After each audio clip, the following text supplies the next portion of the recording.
And now to get things rolling, please welcome your host for the evening, poet, author, educator, and creator of the Drag Star app, Evan J. Peterson. Inspiration from the page, now translated for the stage. It don't matter what your age is, all the rages, right here at the Bushwick Book Club.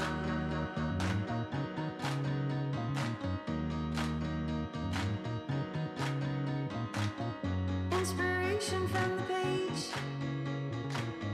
now translated for the stage. Well, hello there. It don't matter what your age is. Good to see you all. All the rages. And good to know that those watching remotely are also with us tonight. I am your MC this evening. I am Evan J. Peterson. Oh, thank you.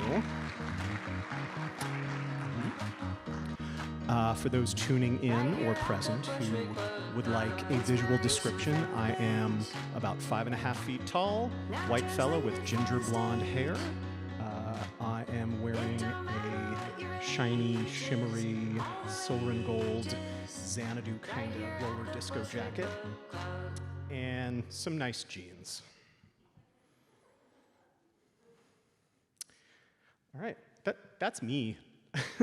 I get to perform a lot with the Bushwick Book Club, which is wonderful. I've been part of their Dune show, which was last month. Was anyone here for Dune? Excellent. And pre-pandemic, or even during pandemic, gosh, I got to be in Frog and Toad. I got to be in The Beautiful Ones, which was the Prince memoir. And Exhalation by Ted Chiang, and then back in time to when we did the Frankenstein show, and I've been with Bushwick Book Club a long time. And now I get to MC, so that's wonderful. We have a little technical issue backstage where we can't hear what's going on stage. Did Wes already give you my bio, tell you about my books, etc.? Oh, great. Okay, so hi. Here in this, why don't I move so everybody can see?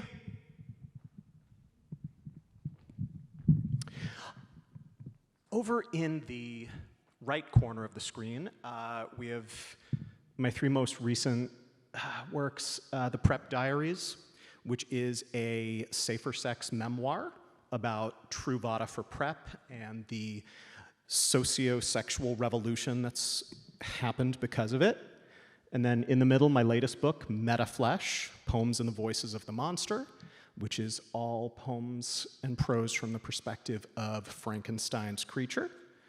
And then that is the wonderful artwork for Drag Star, which is my drag performer RPG. And that's what I do. And of course, I left all of this at home, so none of it is at the merch booth, but www.evanjpeterson.com if you want to get some stuff. But enough about me. The Bushwick Book Club, Seattle. Bushwick Northwest is a member-supported 501c3 nonprofit organization overseeing 2 programs, the Bushwick Bush Club Seattle, the Bushwick Book Club Seattle, pardon me. We are not gardeners or anything else, for that matter. I mean, individual basis, you know, everybody makes their own decisions. The Bushwick Book Club Seattle delivers literature, music, and songwriting to the Seattle community while building the next generation of musicians and readers. This is our 12th main stage season. Thank you.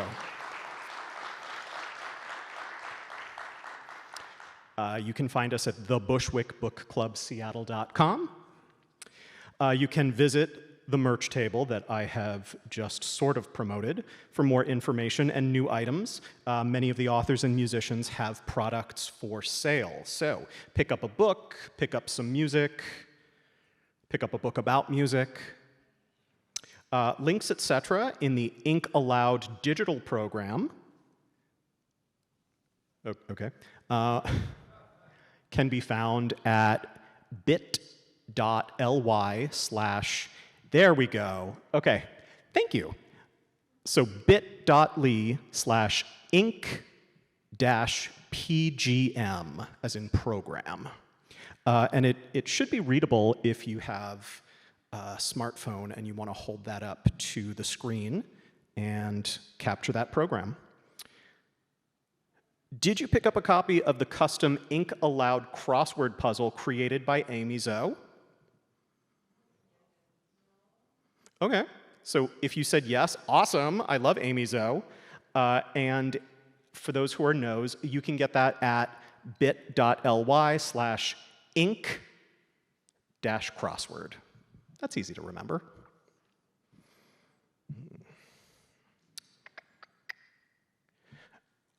In addition to the Bushwick Book Club Seattle, you know what, I'm going to move this mic stand around a little bit until I find just the right space. I don't, necessarily want this cutting me in half, this mic stand right here, although that might be a thrilling sensation. I do a fair bit of horror writing. Bushwick Northwest also presents Style, Songwriting Through Youth Literature Education, Bushwick Northwest's education program, igniting students' passion for reading through collaborative songwriting. And we have at least one Style teacher with us tonight, who you will meet shortly. You can find more at learningwithstyle.com. Currently booking for 2021 into 2022. Some upcoming Bushwick events for you. We have our full season at the luxurious Town Hall Seattle. We are so lucky to be partnered with Town Hall Seattle. And this event, all of our events at Town Hall Seattle also live stream concurrently. So anything you shout at me, wolf whistles, take it off, etc., will be heard by the folks watching remotely and listening remotely. Yeah. Oh, okay. I'll just lose a button or two for you. Thanks. Upcoming, we have in 2022, which is 20 days away. Not the show, but the year. In 2022, we have original music inspired by Michelle Zahner's Crying in H Mart. That is on January 8th, here and live streaming wherever high-speed internet is available. And then on February 19th, we have original music inspired by Britt Bennett's The Vanishing Half. We also have some partner events with Seattle Arts and Lectures Poetry Series. Did anybody get to see Rita Dove live with Levon Hardison? Okay, good. I'm glad some of you made it. That was on December 3rd, but coming up on April 7th is the poetry of Don Mi Choi, and the musical guests are to be announced, and that will be at Hugo House. Y'all been to Hugo House? Awesome! That's what I like to hear. Yeah, they have that wonderful new building. They knocked down the mortuary and built a high-rise, which is kind of, the story of Capitol Hill, Seattle. And then 2021 Jack Straw Writers Anthology. We have rolling video releases releasing throughout the year, the most recent of which was episode 5 that featured writer Christy Song and musician Kristen Chambers. Okay. Our lineup tonight, we have author Anne Liu Kellor, we have Robert Lashley, and we have Thomas Hitoshi Pruiksma. And tonight you will hear music from Leanna Keith, Rowdy Maggie, Mika Kwan DiLorenzo, Chris C.D. Littlefield, Gray Violet, Reggie Garrett, The Temple of Music, Eric Lane Barnes, and Nottingham and Wicks. Tonight's program is co-curated by Town Hall Program Director Shin Yi Pai, who has a few words for you before you see me again. The Bushwick Book Club is a unique gift to writers in Seattle. I first came to know Bushwick in 2016 when the Jack Straw Cultural Center invited me to collaborate with a Bushwick musician to interpret some of my own work as a writer. Jeff Larson and Wes Bodell paired me with former Seattle songwriter Tyshawn, who spent hours talking to me about my poetry and the themes that inspire my writing. In response, Ty penned a deeply sensitive and lyrical song honoring my immigrant family and my ancestors, which she welcomed me to perform with her. That experience with Bushwick left a lasting impression on me. Bushwick Book Club gives writers an extraordinary platform to hear their words brought to life through music in a way that allows the written word to resonate more deeply. When Bushwick invited me to curate local authors for tonight's program, I knew that I wanted to highlight some of our region's most beloved local authors with new or recent books that may or may not have already been on their radar. Anne Liu Kellor is a popular local writing teacher and author based in Seattle. Her recently published memoir has been praised by writer Cheryl Strayed as a deeply moving book about one woman's search for identity, enlightenment, and connection. Heart Radical takes the reader through the landscapes of Western China and Tibet and the author's experiences of living in a culture that is not entirely her own. In this travelogue and memoir, Anne journeys towards reconciling her relationship to language, culture, and home to find a sense of belonging within her own body and a reconnection to the language of her heart. Part literary scholar and part street preacher, Tacoma poet Robert Lashley is widely known through the Pacific Northwest for his oratorial stylings and the power of his depictions of the Black experience in his poems. Writer Lydia Yuknevich praises Green River Valley, Robert's new collection of verse, for its depth of brilliance, threading through language, love, and voice. This book will deliver you. Finally, Thomas Hitoshi Pruiksma is an extraordinary poet, magician, and musician who's been a guest in Town Hall's poetry series, Lyric World. Tonight, we celebrate the publication of Thomas's new translation of the Tamil classic, the Kural, a collection of philosophical verses that explore what it means to consider ethics at home, wealth in the world, and love in its many complexities.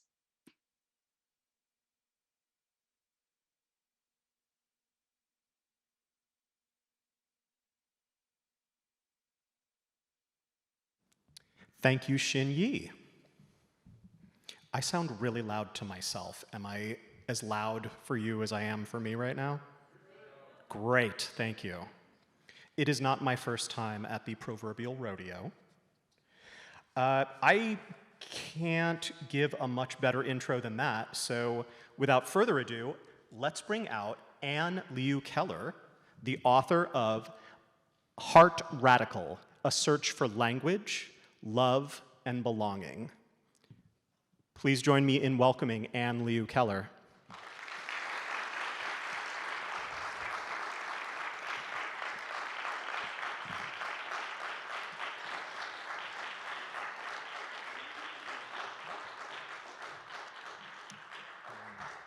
Is this already set up? I think so. Let's give it a whirl. Maybe it's a little high. How's that? Sounds good, right? Sounds good? And I'll move this out of your way.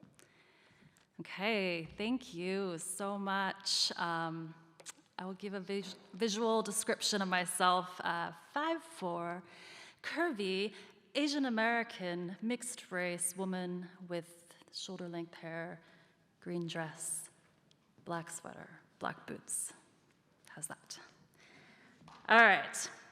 Thank you so much to Bushwick Book Club, to Wes, to Evan, to Town Hall, to Shinyu Pai, and to all the musicians tonight, especially Leanna Keith, Mika Kwan DiLorenzo, and Rowdy Maggie for agreeing to create new music inspired by Heart Radical. And I want to thank all of you for being here in person. I know this is my first time doing something like this in so long, and it's so exciting and overwhelming, and I want to thank all of you at home, too, who are listening, and my community who has been so supportive of me and Heart Radical.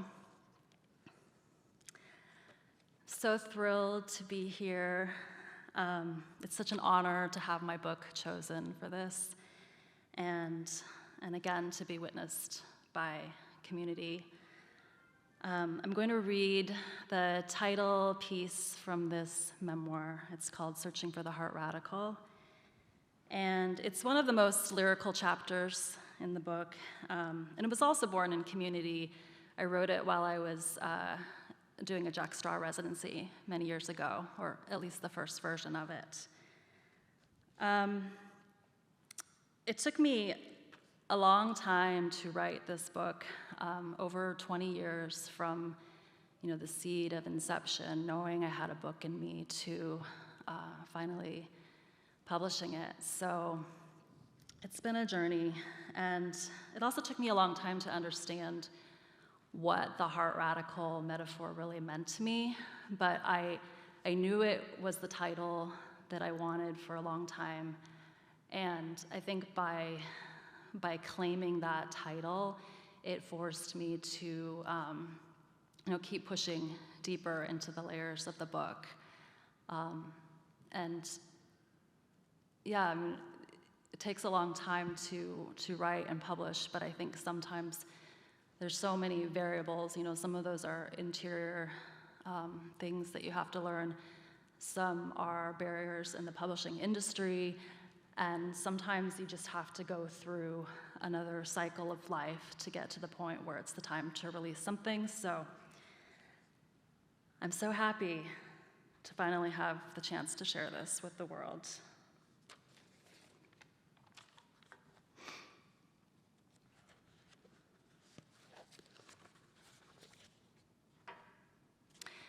Searching for the heart radical. I am collecting heart words in Chinese that are connected to the heart. Sangxin, wounded heart, to be sad. Naixin, endearing heart, to be patient. Zuixin, drunk heart, to be fascinated or enchanted. I am fascinated by these words. My heart is drunk with this language. I look in the dictionary under Xin. In Chinese, mind and heart are not held at a distance. Xin, the word for heart, also means mind, feeling, or intention, as well as center, middle, or core. Remember this as I speak of the heart.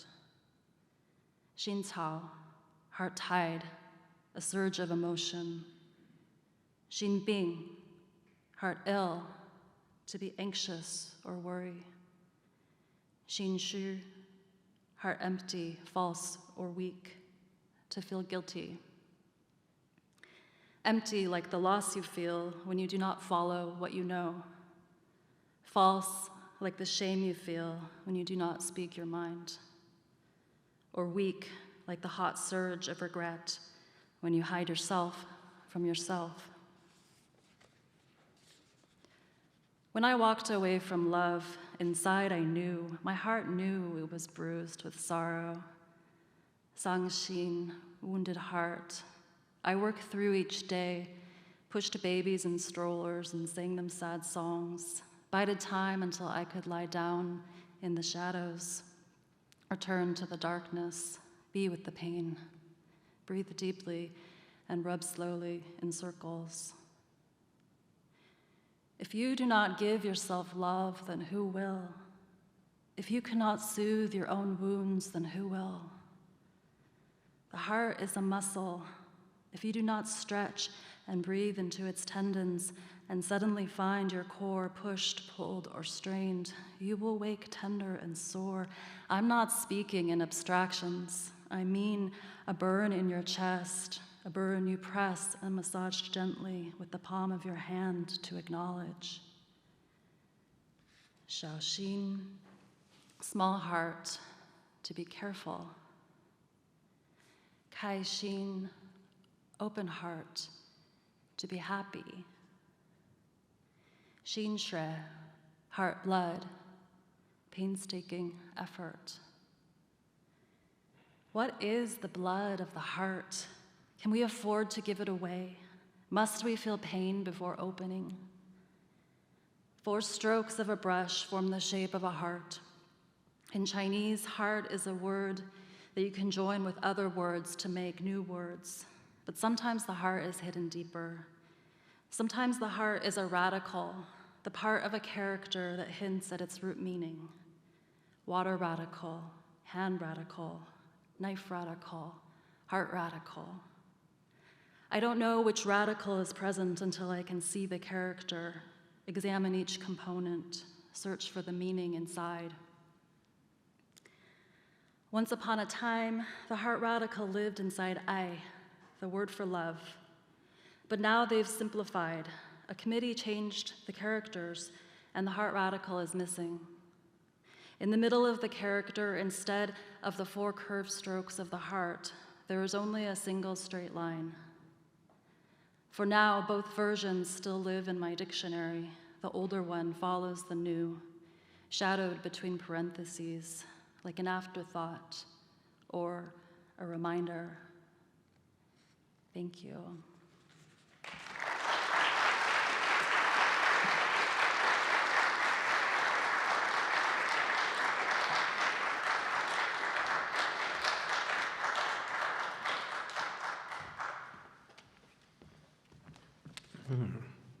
Thank you, Anne Lou Kellor. Oh, we would like to present you, each of you 3, with a commemorative poster designed by Mike Wallenfalls, who is our resident graphic designer. So thank you so much.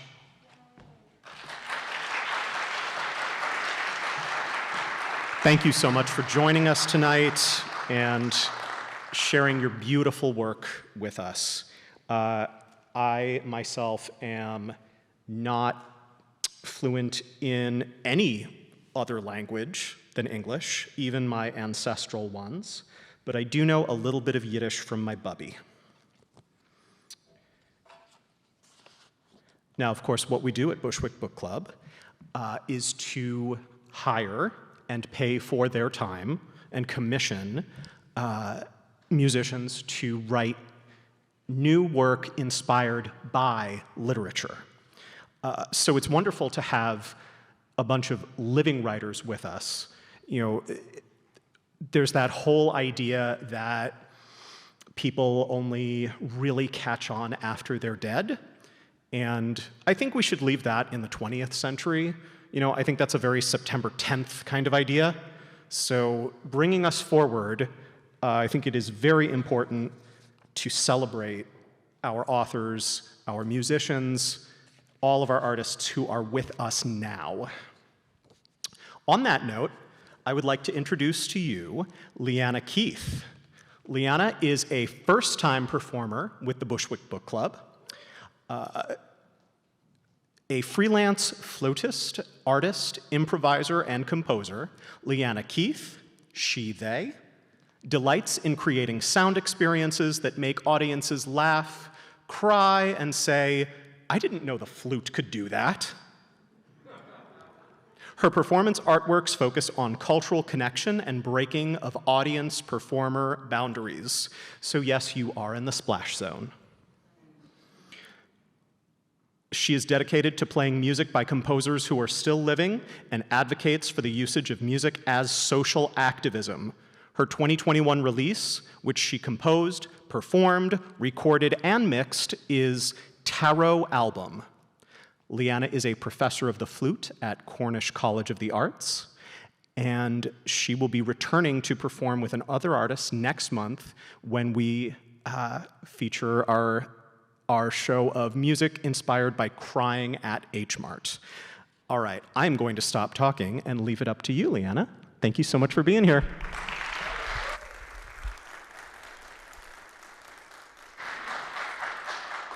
Hi, everybody. Thank you so much for having me. I'm so excited to be here today. Anybody who knows me knows that I'm like a huge reader, and so the fact that I could get to combine these things makes me very happy. A little visual introduction about myself. I'm wearing a bright red jumpsuit with knives covered all over it and gigantic earrings, and I have dark green hair, so I look like a cartoon character, which I like. I'm also mixed race, half Chinese, which makes me very connected to this book that I am delighted to be interpreting into sound by Anne. I have what is kind of known within a mixed people community problem as a heritage language problem, which means that when I was a baby, I was fluent in Mandarin, but as I grew older, I lost it. And the part of my brain that recalls the language still hears it and understands it, but I have no vocabulary. It's in a different part of my brain that got replaced with English. And so as a result, I can hear when Chinese people are talking about me, but I can't say anything back, which is awkward. So I really connect very deeply to this book. As the introduction mentioned, I am an improviser, and so I actually didn't write anything, and I will be writing something for you right now on stage in real time. And so what you'll hear today is something that I'll make for you right now, and no one else will ever hear it again unless it's recorded somewhere. So it's just for you. It's just for us right now. So I'm going to be improvising, particularly based on a chapter that really touched me called Red Bird, which really kind of dove into this like tumultuous feeling of being unsure of what you're doing and where you're at and if you're really doing the thing that speaks true to you. So that's what I'm going to be improvising on. I should also mention that I have a very large flute. This is a bass flute, so some of you may not have seen that before, and that means that this flute goes 1 octave lower than a regular flute, which puts us an octave lower than the middle C on a piano. So it's just a very, very large flute, and I love it very much. So let's see.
Keep that going for Leanna Keith.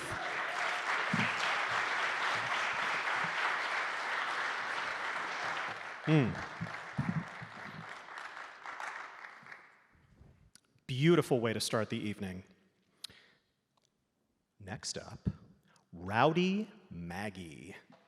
Rowdy Maggie is an Irish and American folk singer and aspiring folk music archivist.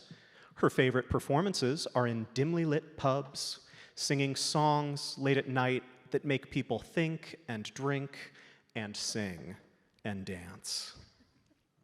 Just like the author of Heart Radical, she is a child of immigrants searching for her place in American society, and she has previously appeared with the Bushwick Bookclub for the show How to Do Nothing.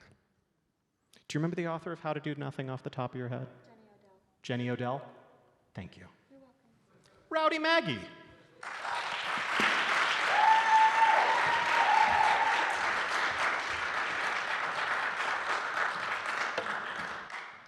Hello. I'm Rowdy Maggie. He was like, go out now. And I'm like, he's still talking. I'm just standing there. It's fine. Hello. So I had the pleasure of choosing this book. I was given, there's wind. This is not good. I was given the choice of this book or another book, and after kind of seeing what this book was about, I had to go with this one. I'm also, like they said, a first-generation American, and many of the things in the book were like word for word experiences that could have been about my life, except different places and names and, for example, the author talks about her mother and grandmother hiding in a cave at one point, from bombs, and like, well, my father and his mother hid in a ghetto in Budapest from bombs. Or like, they talked about how the culture of the Chinese parents, they were like, oh, don't go back to China. And I was like, well, one time I went through a whole TEFL course and I was gonna go teach English in Hungary, and then my dad was like, if you go back there, I will never talk to you again. So I didn't go. And then my nephew posted on Facebook a year later that he was the first one back to Hungary, and I was like, this is dumb. Anyway, so my family wanted an American daughter. They didn't teach me anything. So there were things in the book that made me jealous, like all the connections that Miss Kellor had with her family through culture and language, which of course she spent a lot of time learning, and I know how to say, I don't know how to speak Hungarian, but I won't say it out loud because it's wrong. So yeah, as American as it gets, I've got $54,000 in student loans. What I wrote here is a gut response. I'm actually really nervous about this win, though. My paper keeps falling off. I might lose it. I don't know. So what I wrote is a gut response. It's more of like I don't know if you guys have seen Bob's Burgers, but it's like an extended museum. It's not so much a song. Yeah, see? You have like a clip or something. Okay. Thank you. I guess while he's doing that, they told us for the people who are just listening today, I am a white Jewish American with a big nose, long hair, and I'm wearing thank you so much, my mother's amber necklace from Czechoslovakia. I wrote a little letter to my mom. Thank you, that's so good. Thank you, Jeff, Larson, everybody, yay.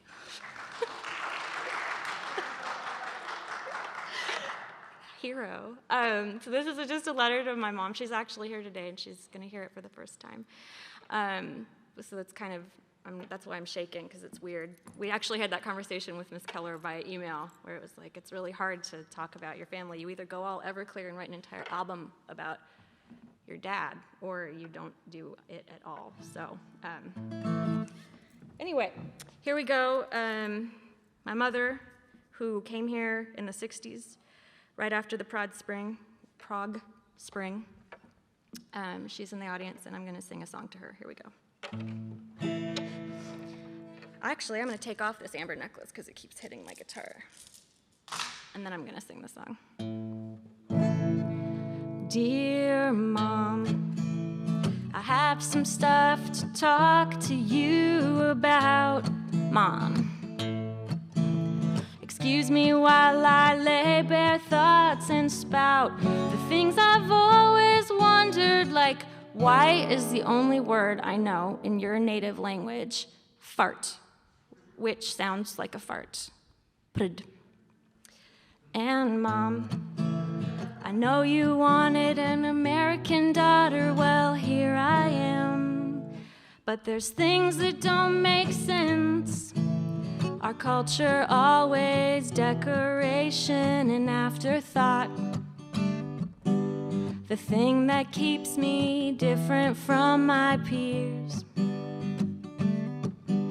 The things I bring to show and tell, like the fancy candies and your community college essay that you wrote about living behind the Iron Curtain with a picture of you and all your little friends on that potato farm in Czechoslovakia, the voluntary potato farm.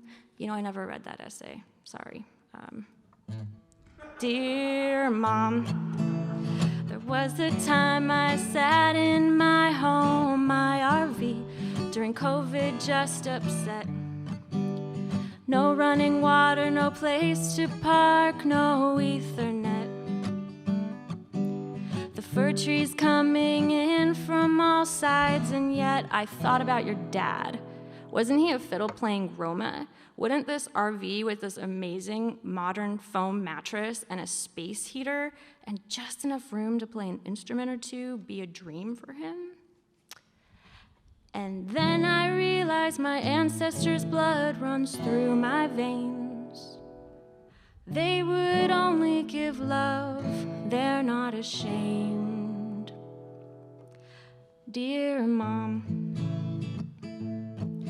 as I sit here writing by these lit Hanukkah candles, I think about your mom's menorah all green and full of wax from celebrations past, and how you lit a candle for her every year on the anniversary of her death in remembrance.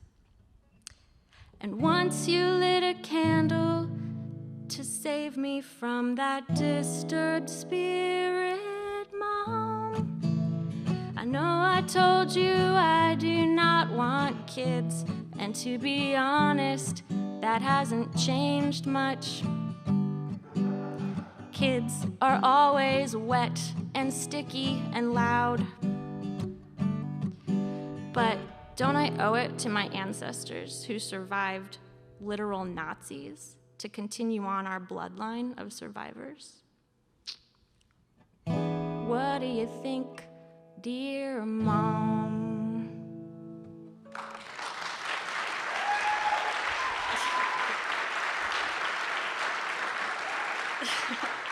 She's right there.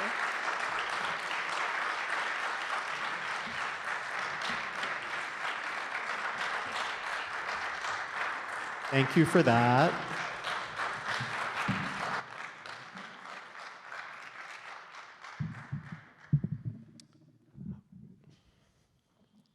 I've been instructed to stand in this general area for proper camera framing.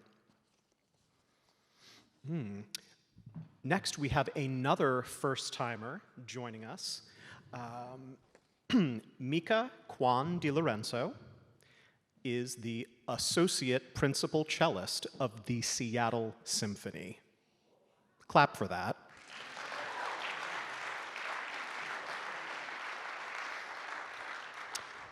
Before moving to Seattle in 2009, she held the same title in the Utah Symphony.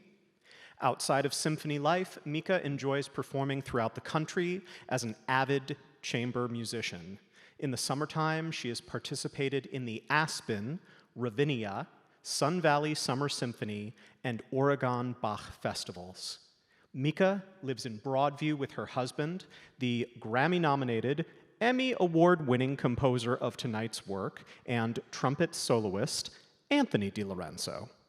They have one son, Luca. Mika plays a 1908 cello by Stefano Scarampella, When not playing the cello, she can be found spending time with her family or with her nose in a book. Please join me in welcoming Mika Kwan Di Lorenzo.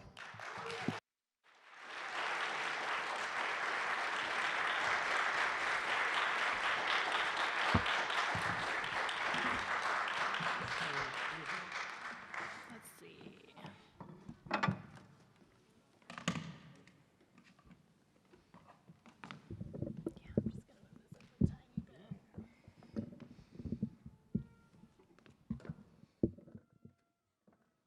I get some trumpet too.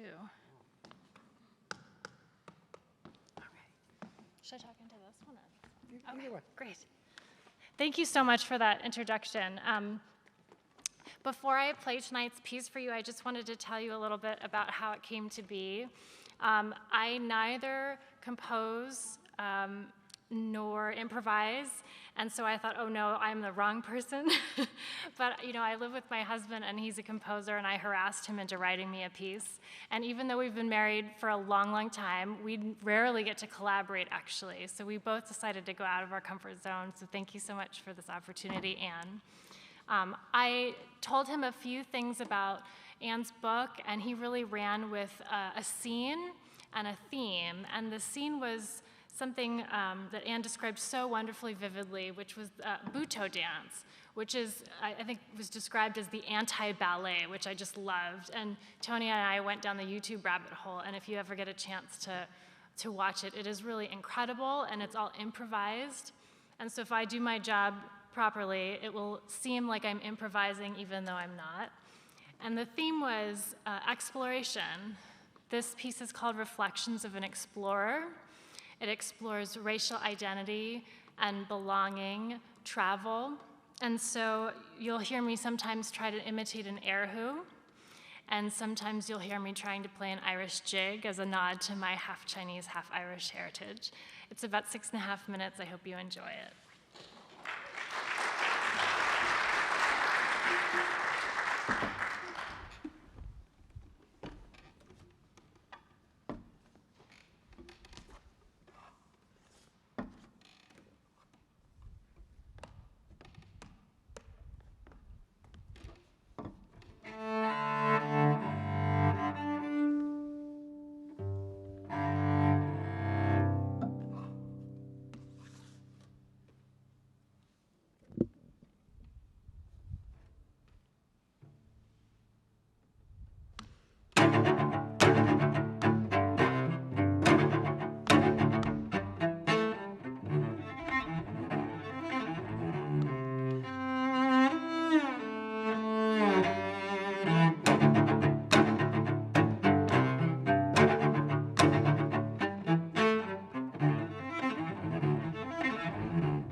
Thank you, Mika Kwan Di Lorenzo.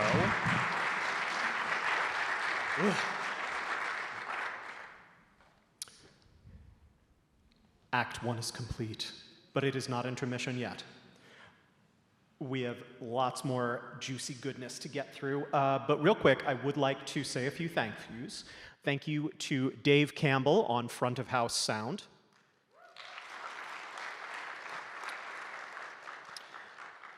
Evan Mosher and Stefan Anundsen on live stream tech.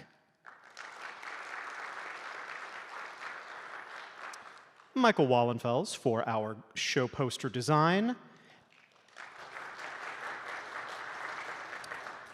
The Bushwick production team of Jeff Larson, Melissa Montalto, Alyssa Newhall, Michael Wallenfels, and Wes Waddell.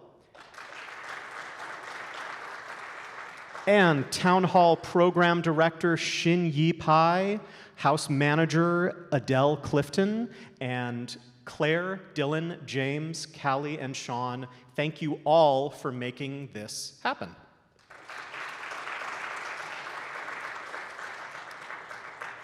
Which means it's time for Robert Lashley. I love Robert. I had not met our other two authors before tonight, but Robert and I, we've seen each other a lot in the poetry scene, and it is great to see him after years not seeing him, and he's here to read from Green River Valley, his new book. Robert, you ready? Keep it going for Robert Lashley.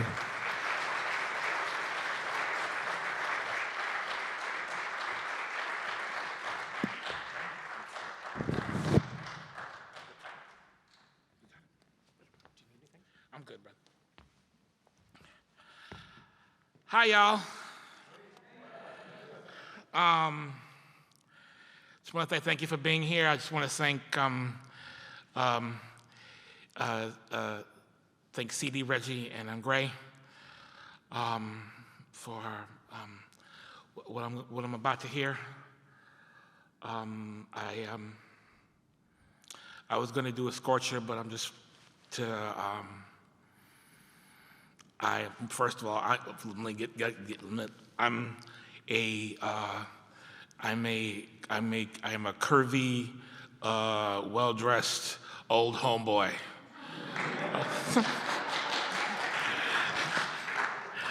I'd like to just wanted to talk about this book. I'm just gonna go to the heart of the matter. My mom passed in 2017, and she passed in a way that made 4 out of my 5 friends say, "Oh my God, Robert's not gonna make it." And I was really holding on by a thread for 2018. And I decided for Mother's Day to go home to my old housing project that my mom lived in it for a while, and my father lived in for most of his decline. And I was walking,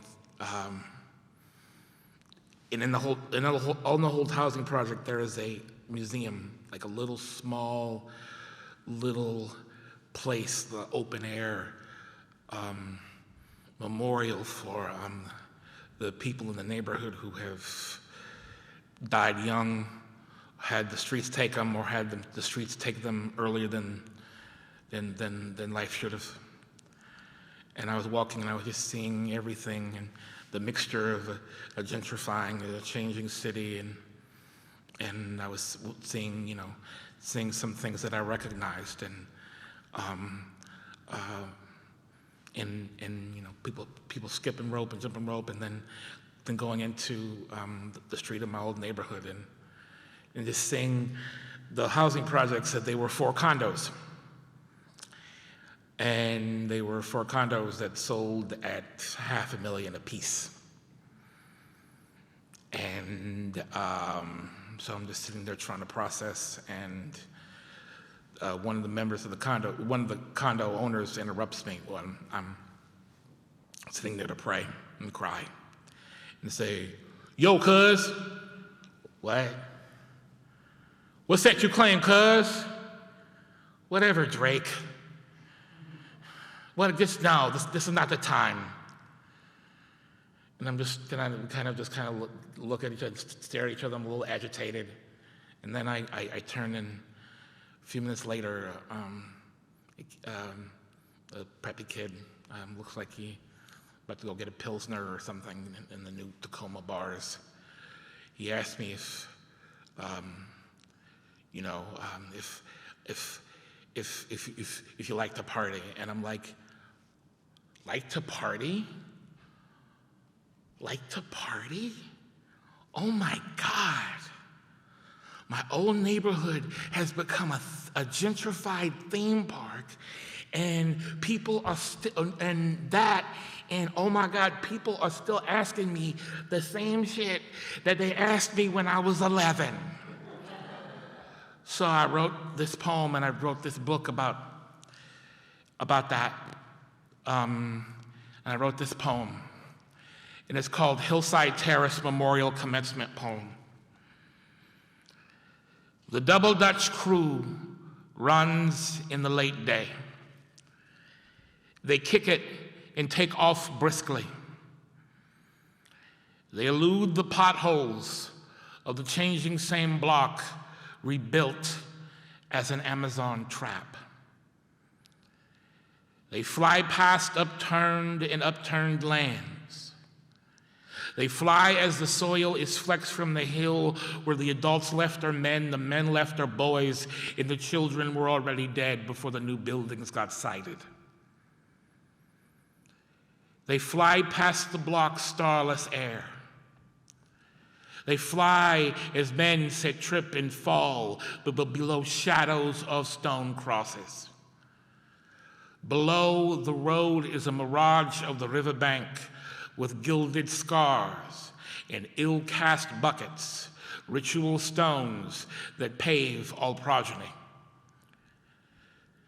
They fly and become the red line gourd, an end and beginning in aspirate ground where children are parents to trap gods, where cops push hoods to the side of the road for the path of gangster soccer dads, where MCs pose then pop white collars and make mixes from Bones to Millie Rock 2, where reenactors troll and patrol then crip waltz for imagined lands.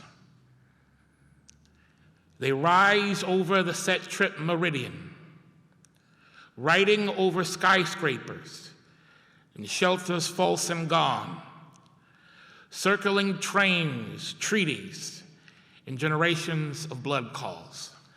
Thank you very much.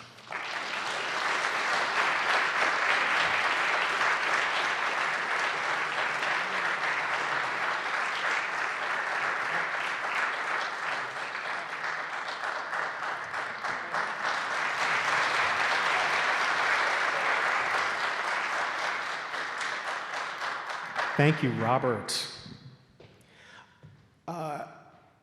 I hope one day to see you perform a piece live that I saw years ago, and I can't recall the title, but I think it was 13 Ways of Looking at an MF in the Club. It's a damn good poem right there. I don't think I was supposed to remove the microphone cover, but I did. Observational humor. Thank you, Wes. All right, Chris C.D. Littlefield joining us for the first time on the main stage. He is a style teaching artist. Again, style stands for songwriting through youth literature education.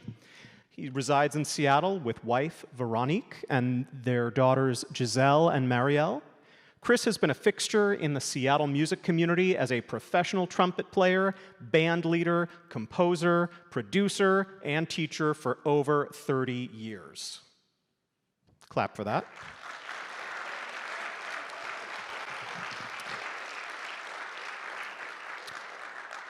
And perhaps you saw him playing with Macklemore on The Tonight Show last week.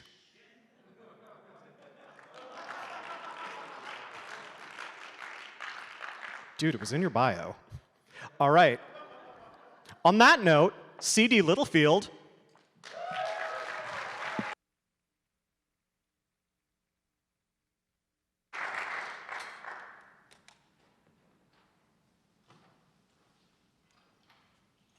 this thing on? Perhaps not. Y'all hear me? You? No, of course not. How about now? All right, how about now? Yes, there it is. Greetings, people of Earth. Gosh, you know, there's so many things I wanted to say to each and every one of you, but I guess I should start with the brief description of physical appearance, right? Black man, all black, black stage, black piano, in a room. Musician holding trumpet, speaking into microphone connected to said instrument.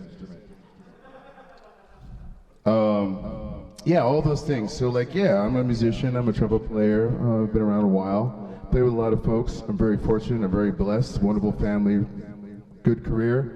I'm happy, as the man would say at one point in time, if you love what you do, you never work a day in your life. And I keep all this echo going for a reason. Why is that? Because today, I consider myself the luckiest man on the face of the earth. That's a joke. I'm only serious. But yeah, the one main thing that actually occurred to me that I wanted to say about tonight, for one, okay, two or three.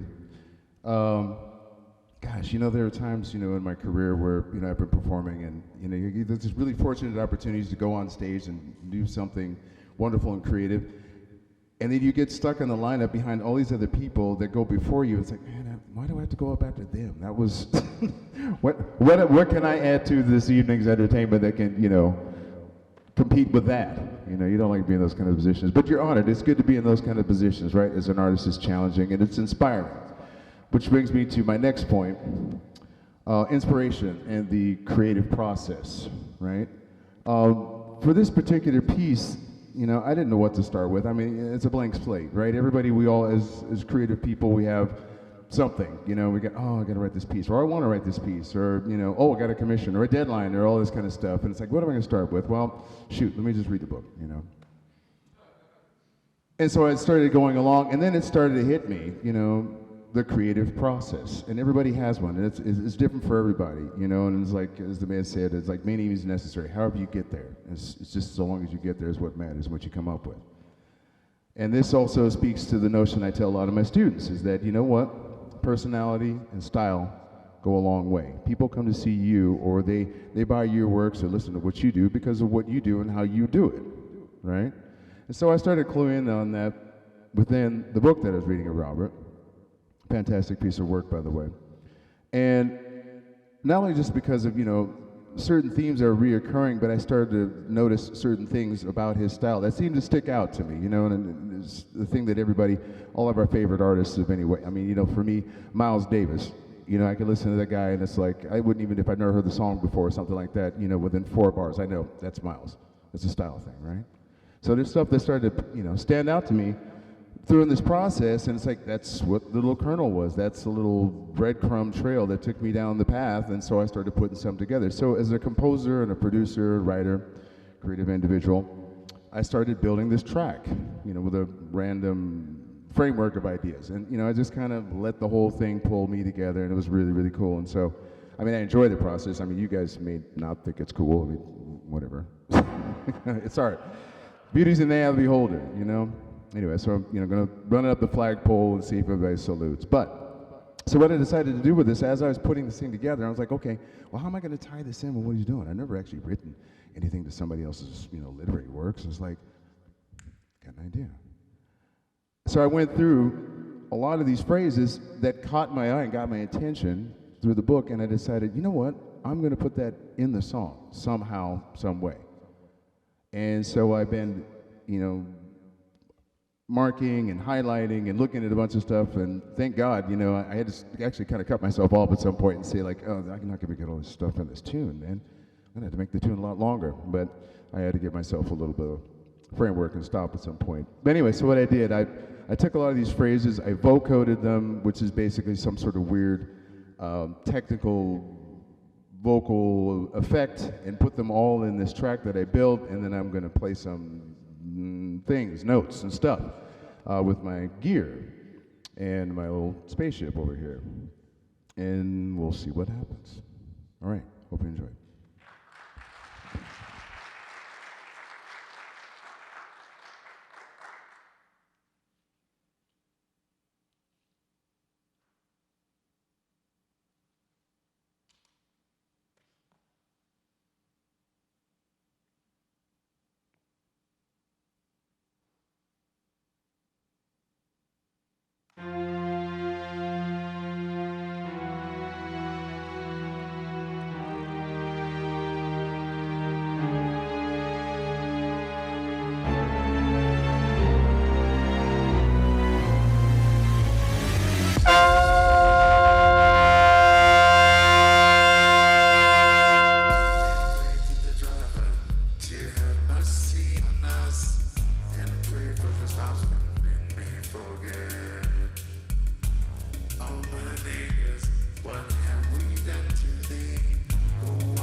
Thank you, C.D. Littlefield.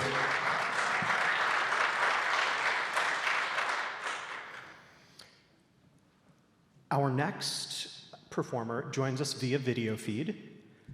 Gray Violet is a singer-songwriter and spoken word artist known for the emotional quality of their work. They aim to showcase the beauty and range of Black queerness through art in hopes that people in their community can find joy and belonging. Gray has performed at the Black Joy Festival, the Dyke March, and they're a frequent poet at both Berkeley and Oakland Slam. Gray, if you're watching, we love you. Most recently, they blew up on TikTok for a spoken word piece around cultural appropriation, and Gray has joined us at past shows for the books Educated and Nnedi Okorafor's Akata Witch. Are we ready with that video? Perfect. Hi, my name is Gray Violet, and I'm super excited to be performing today. For my piece, I decided to draw from the poem as I turned down this offer to buy a television for $5, America. The line, "If you let him hold something," really stuck with me, and I wanted to personalize that and use it in a context that fits me. I've also been listening to Lauryn Hill's I Gotta Find Peace of Mind. I've been listening to it religiously, and I wanted to include a similar line in my piece. Without any further ado.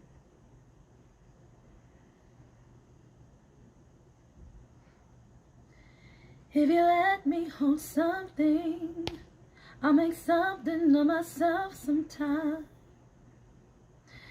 If you let me have a word, I'll make the prettiest song you've ever heard. If you let me have a beat, I promise you I'll keep it steady. Promise I'll hold something steady.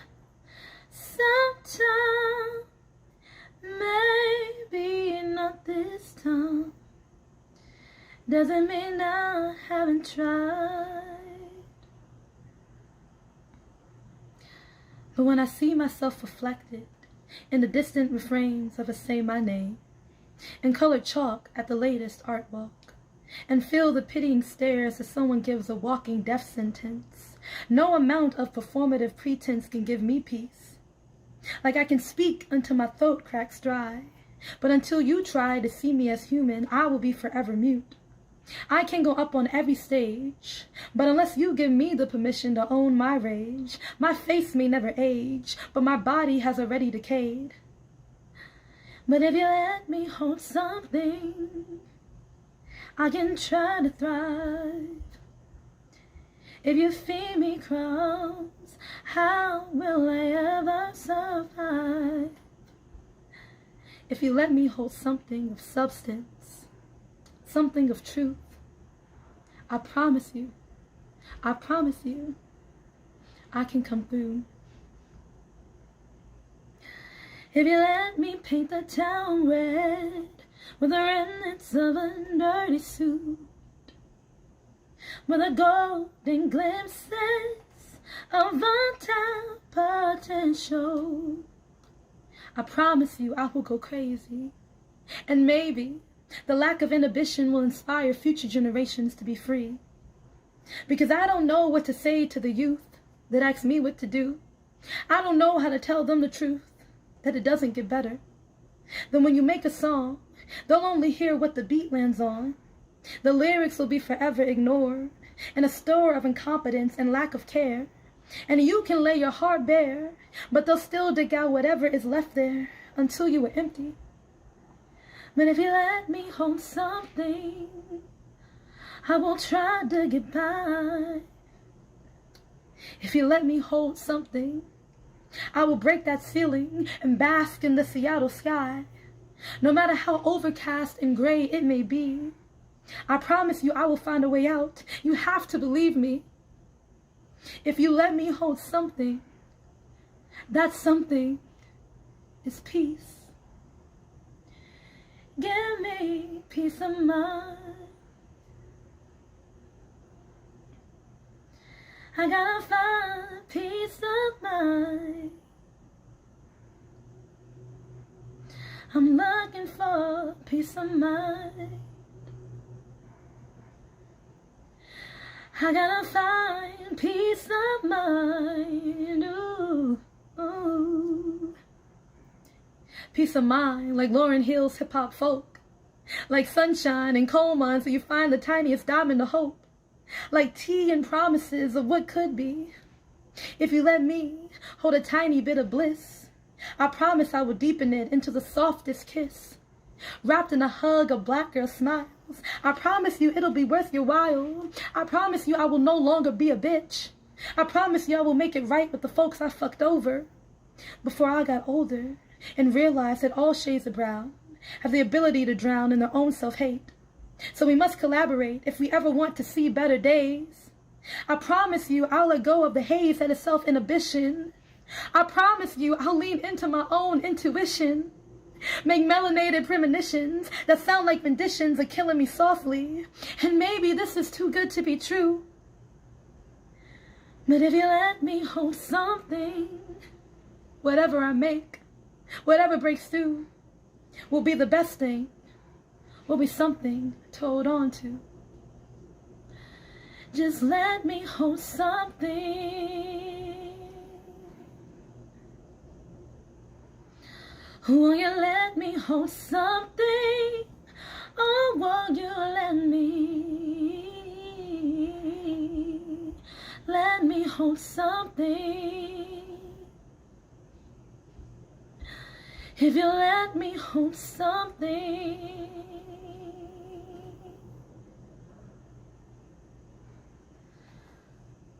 Thank you so much.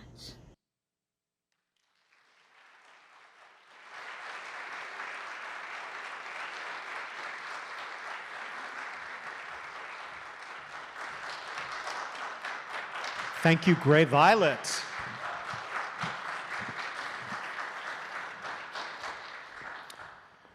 It is almost, but not quite, time for intermission, so I will keep this brief.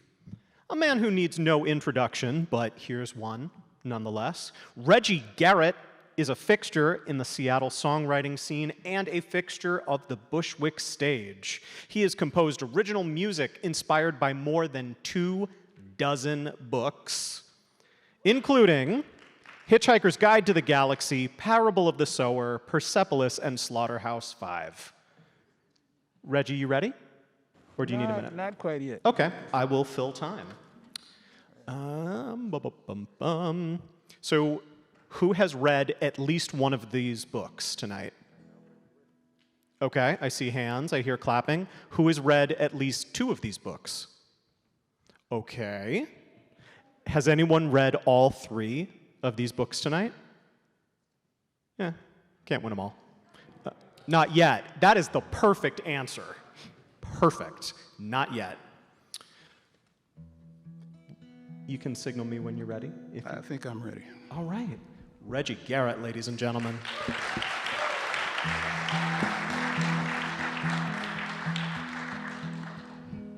I need to thank Jeff Larson.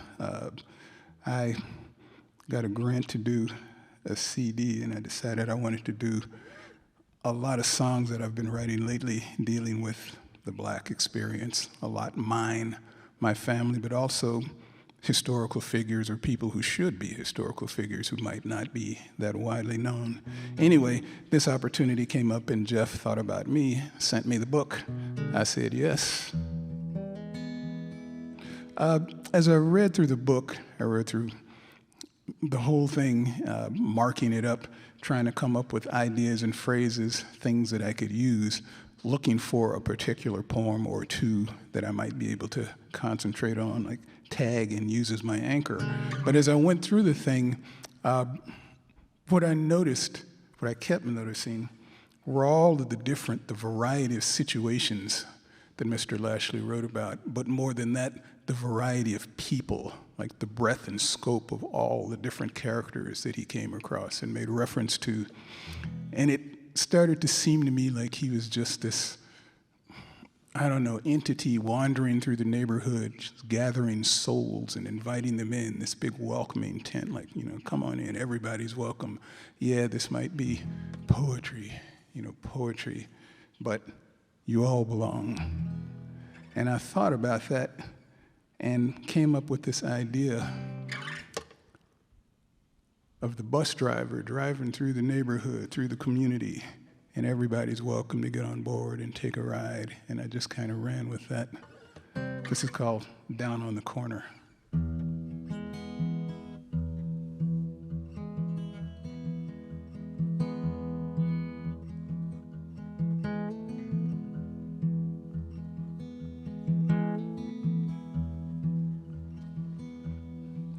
Well, I see 'em come, I see 'em go. Some flying high, some lying low, and young couples in their furtive fandango. Yeah, but we all know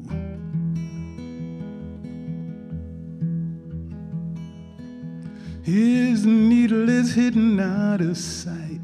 Eyes red, dart left and right. A promise made that floats off on the breeze. As he whispers, can you help me please?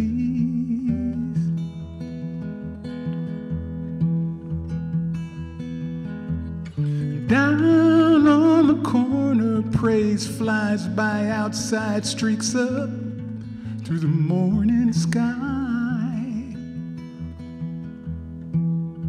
And now a shuffle once or twice, clapping hands helps to keep spirits high. You know, there's always room for one more on this bus. Grab your bags and climb on board.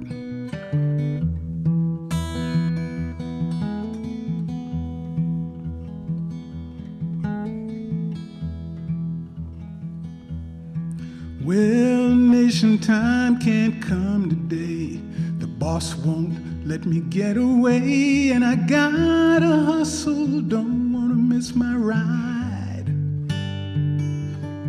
And another dream denied.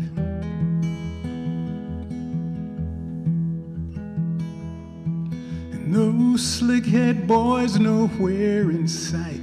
Seated ground to those braided knights who rock righteous jewelry from ancient times.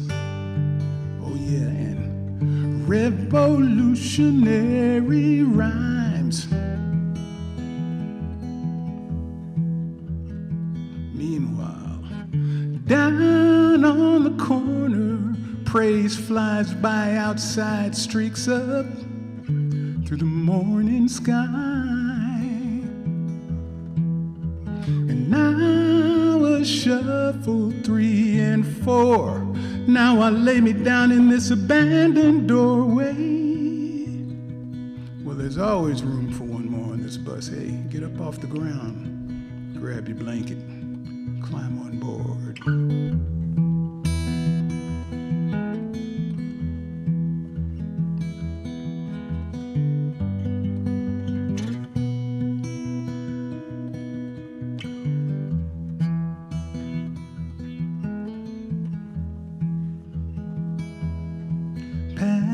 Pavement, storefront, merchandise, all the scent of sweet potato pies. Tonight, McD's might be your compromise. Oh, but people, that's the devil in disguise.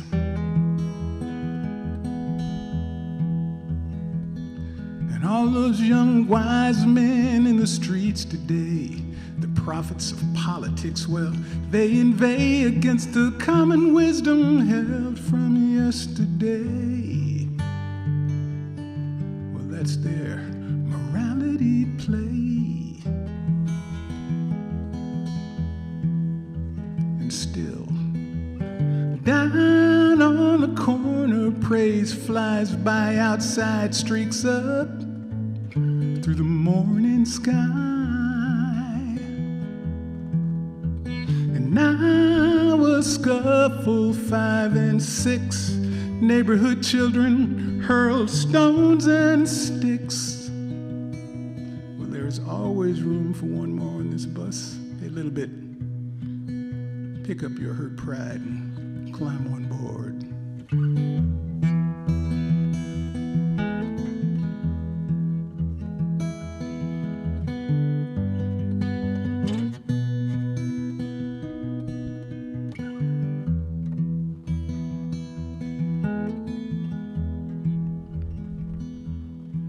Well, young girl's on a tear today. The mall cops shoot her friends away. Well, that red cute crown his sentiments betray. Keep the mongrels at bay.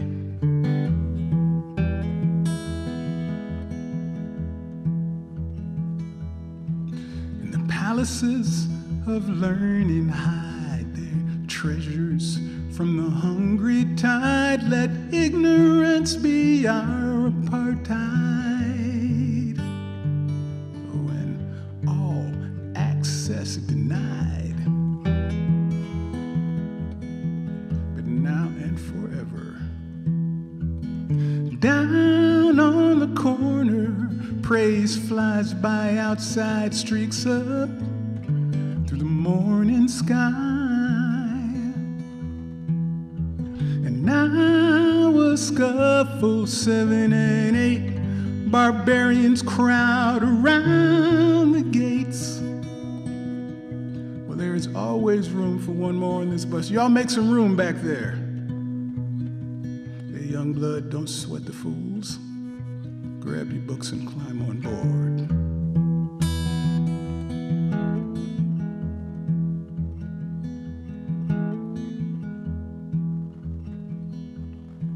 Well, I see 'em come, I see 'em go. Some flying high, some lying low, and young couples in their furtive fandango. Yeah, but we all know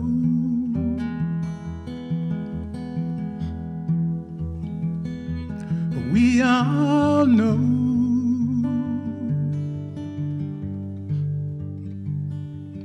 we all know.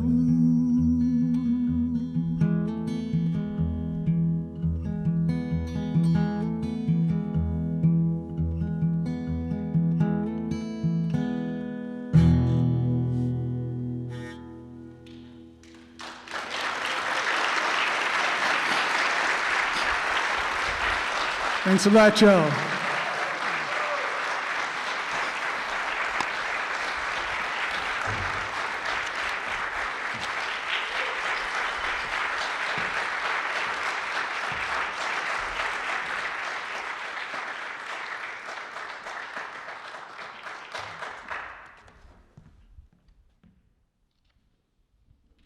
Reggie Garrett.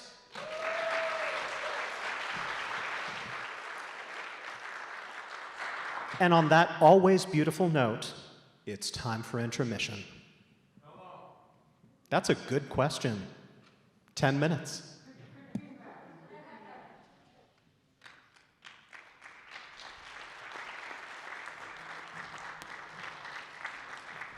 Welcome back. As you can see, we have many guests with us tonight.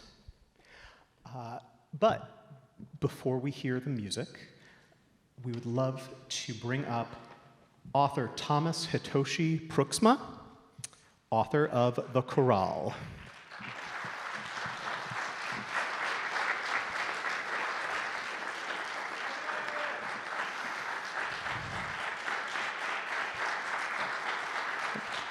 And Thomas, you were introduced in the video by Shinyi. I was. Excellent. Then I will leave you to it. Thank you. Thank you, Evan. Thank you to the Bushwick Book Club. Thank you to all of you for being here. And I have a particular thank you to our young musicians. Namaste, namaskaram, vanakkam. Thank you so much for being here. Thank you to your families for coming also. This is a very special event for me in particular. For those of you listening in, you might see in your mind's eye someone who has roots to Okinawa on one side and to the Netherlands on the other side.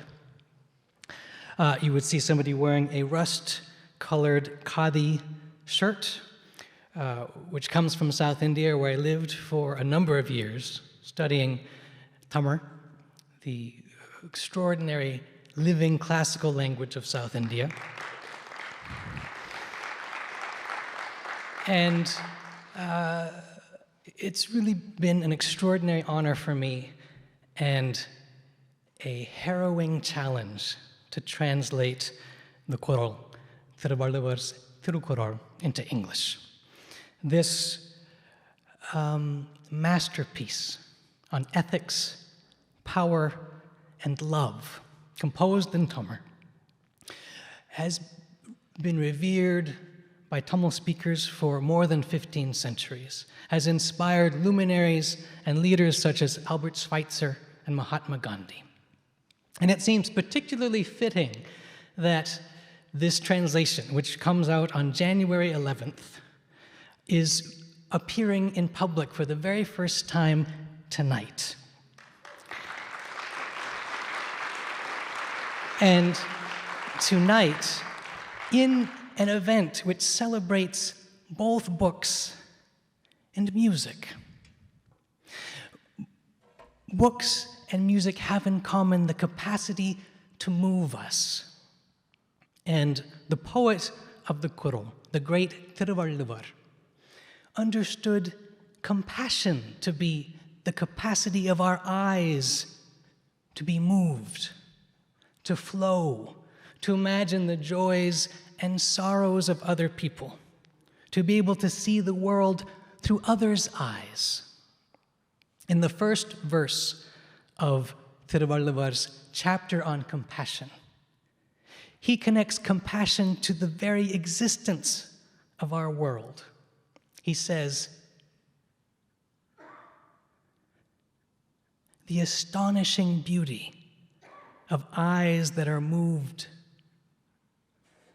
because it exists. This world exists." That verse in Tamil sounds like this, so you can hear something of its music.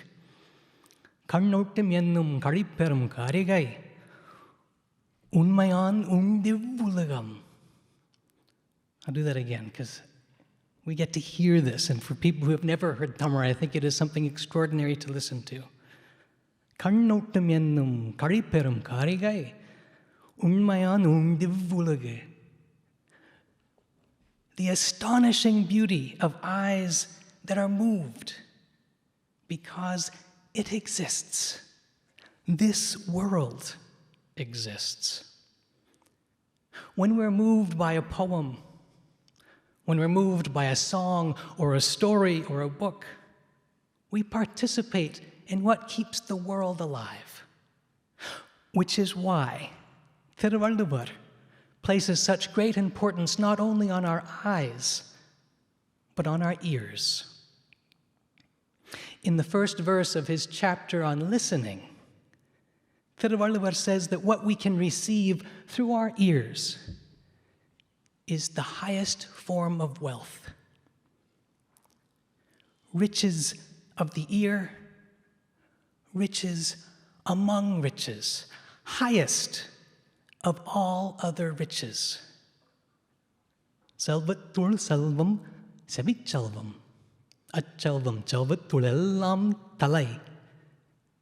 Riches of the ear, riches among riches, highest of all other riches.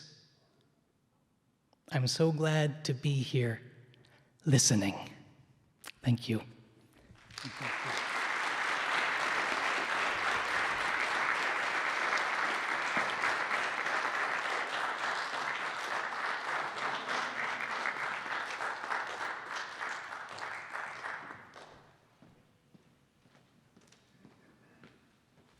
Thank you, Thomas, Hitoshi, Pruiksma.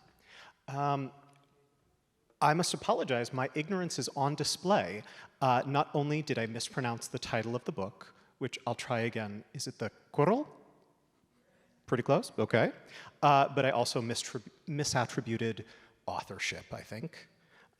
So please forgive me for that. And now, the Bushwick Book Club is very proud to present musicians joining us for the first time on our stage. This is the Temple of Music, who have been brought to us by Latha Sambamurthy, who could not be here tonight, with guest composers Lalita Mohan and violin maestro Ganesh Rajagopalan, and these students of the Temple of Music. So composer Lalita Mohan is an award-winning classical musician from Chennai, India. She underwent training under the great stalwarts of Carnatic Music, Dr. M.L. Vasantha Kumari, Dr. S. Ramanathan, and Professor T.R. Subramanian. Lalitha began learning when she was 3 years old under her mother, P.S. Raja Lakshmi, who's a musician. Lalitha Mohan has been performing all around the globe. She sings in multiple languages with ease and has composed music for many dance dramas, musicals, and songs, including for the BBC. She is a graded All India radio and television artist in India and holds a doctorate degree in music. Indian classical violin maestro Ganesh Rajagopalan is an internationally renowned performer and composer for the past 4 decades. As a child prodigy, we can relate. Kidding. As a child prodigy, he has been performing since the young age of 7. He learned this art form from his father, Shri T.S. Rajagopalan, and completed his 100th performance before he was 10 years old. Clap for that.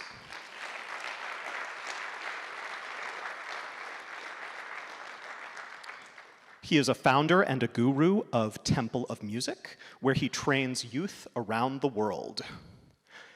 Temple of Music is a 501c3 nonprofit organization founded by the internationally renowned performer and composer Ganesh Rajagopalan, who lives in Bellevue, Washington, and trains youth in Indian classical music. Temple of Music organizes various musical workshops, concerts, and Svara Yoga all around the world. Again, please forgive me if I have mispronounced any words or names. And I would love to introduce you individually, but I've been told to just introduce you as the Temple of Music. So, are we joined? Hello! Okay, I will leave it to the Temple of Music. Thank you.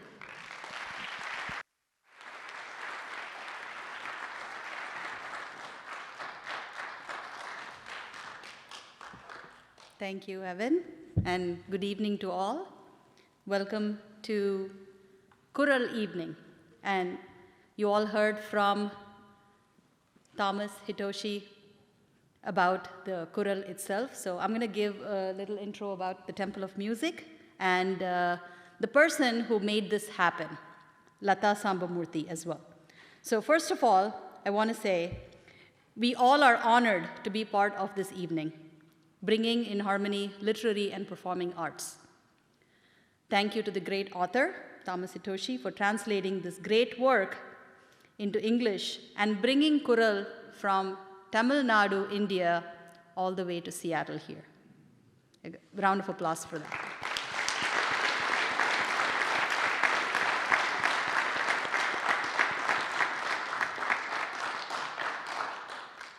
My name is Shanti, and I'm representing Temple of Music here, and little visual representation. I'm wearing a silk sari, which is kind of like a mustard color with maroon border. And sari is very prevalent in the southern part of India, which is where Thiruvalluvar, who wrote Tirukkural, was born as well. So I'm proud to be saying that I am from that part of the country. And my mother tongue is Tamil, which is what Tirukkural is written in. So, Tamil. Thank you, sir. That's why you need a teacher to always correct you, right? Thank you, sir. So today I'll be introducing the producer, presenter of the show as well, Lata Sambamurthy, who is unfortunately not here today. Lata is the Washington State Arts Commissioner and is a producer and director of large-scale arts and cultural events in Washington State. She used to recite all of the 1330 couplets of Kural by heart as a little girl and has won many prizes in many Kural contests. So now you know why she brought this here and made this event happen. She truly has a passion for this. This book. She got really excited to get this project after reading the beautiful translation of Kural by our author here, Thomas Hitoshi Pruiksma. She conceptualized and produced this musical tribute. So today, as you heard from Evan, there are 2 composers for the evening. violin maestro Sri Ganesh Rajagopalan, and Lalita Mohan. The students of Temple of Music are going to be playing two pieces for us today. The first one is in the ragam Hamsadvani.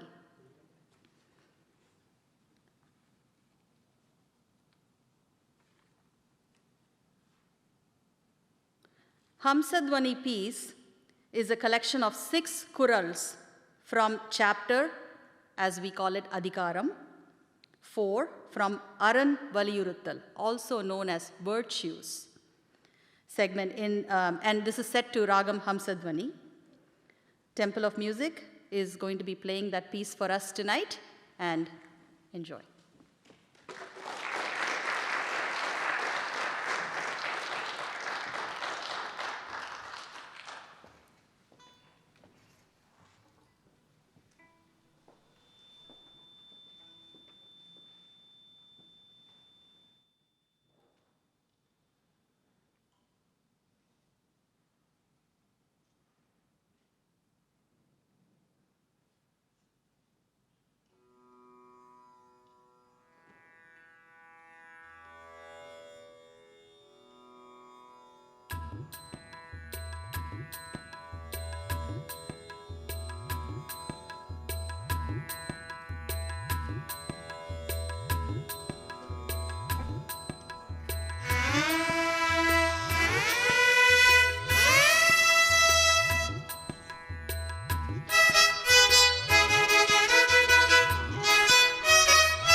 Temple of Music, ladies and gentlemen.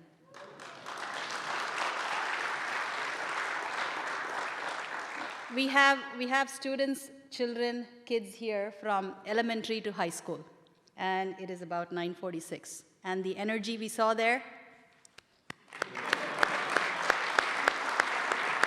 right? Awesome. Thank you. And special thanks to our guru, Sri Ganesh Rajagopalan, for training our students to have this passion and energy at this time to play this. Thank you, sir. And that was in the Ragam Hamsadvani. And next we have a composition that is in the Ragam Bahudari, and they are going to be playing Tilana. And this is composed by our very own violin maestro, Sri Ganesh Gopalan. And once again, Temple of Music will be performing that for you.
vibrant performance by Temple of Music students. So for visual representation here, there are 12 students sitting on stage. Each one of them, they are holding a violin in their hands and presented this beautiful piece for all of you, composed by Sri Ganesh Rajagopalan. Thank you, sir.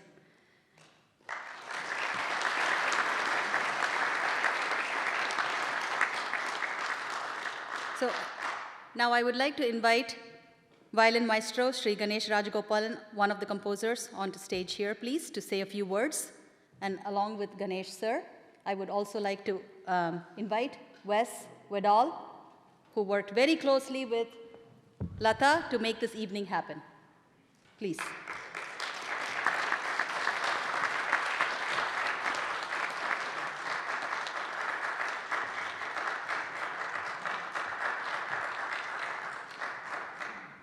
Oh, what a delight to have this as part of the show. Another big hand for all the moving parts that made this happen.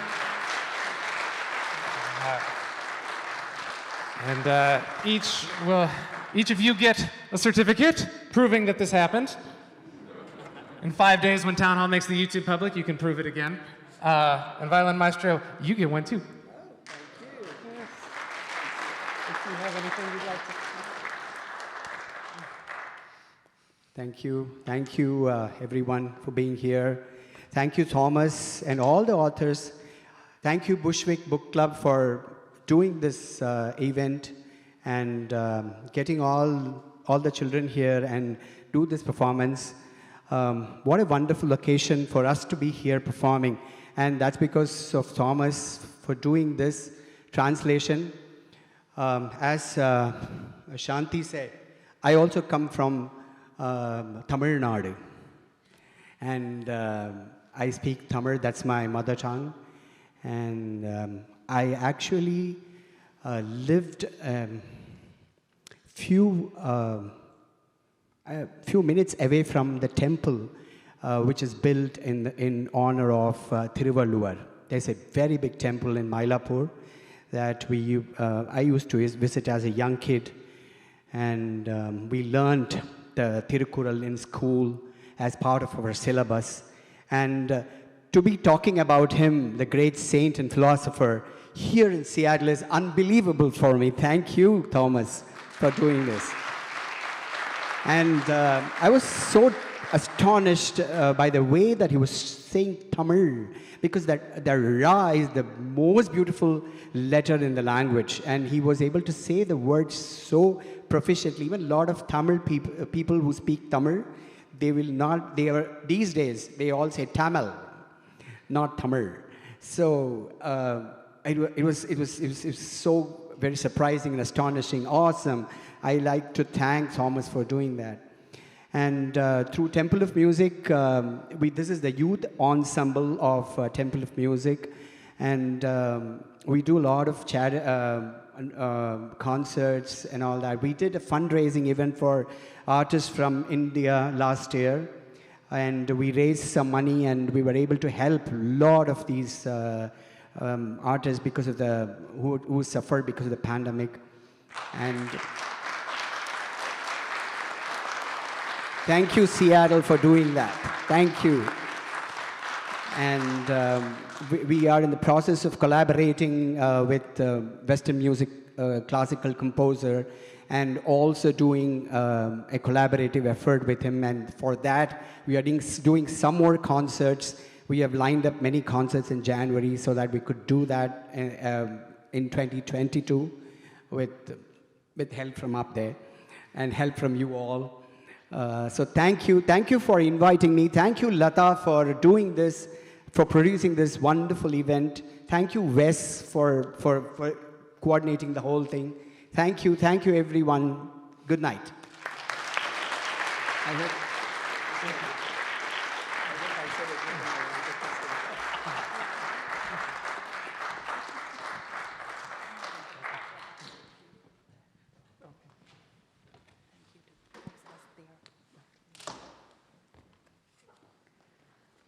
Thank you all. Thank you, sir. And A lot of people made this happen, and it wouldn't be complete if I don't say thank you to all of them, so please. On behalf of Lata, I'd like to thank Wes Wedall, Bushwick Book Club, Seattle, Seattle Town Hall, composers, violin maestro Ganesh Rajagopalan, Lalita Mohan, and Temple of Music. Special thanks to Ganesh Rajagopalan sir for training the students for this great performance, and many more to come. Special thanks to the author, Thomas Hitoshi Pruiksma, for translating this great work and bringing Tirukural all the way to Seattle. Special thanks to Subhadra Achala for the coordination. Special thanks to Elmo for introducing Lata to Wes and entrusting her with the great project. Special thanks to Chandra Achala for all the tech and all the other support that they continue to provide. Finally, I would like to thank Lata Sambamurthy, the producer of this Kural performance. Thank you all for a great evening. Good night.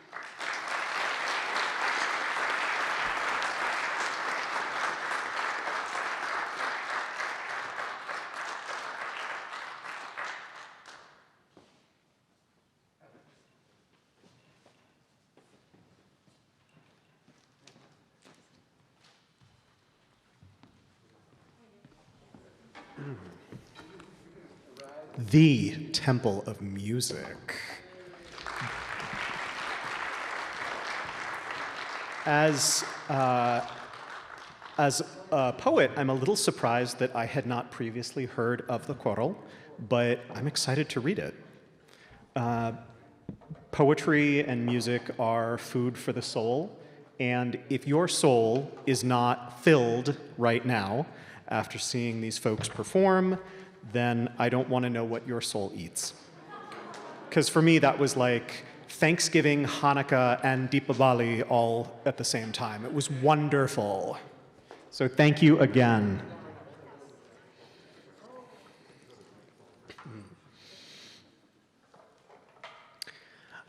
Our next performer has a very short bio. So yeah. Oh goodness, ad-lib, Evan, ad-lib. This is Eric Lane Barnes.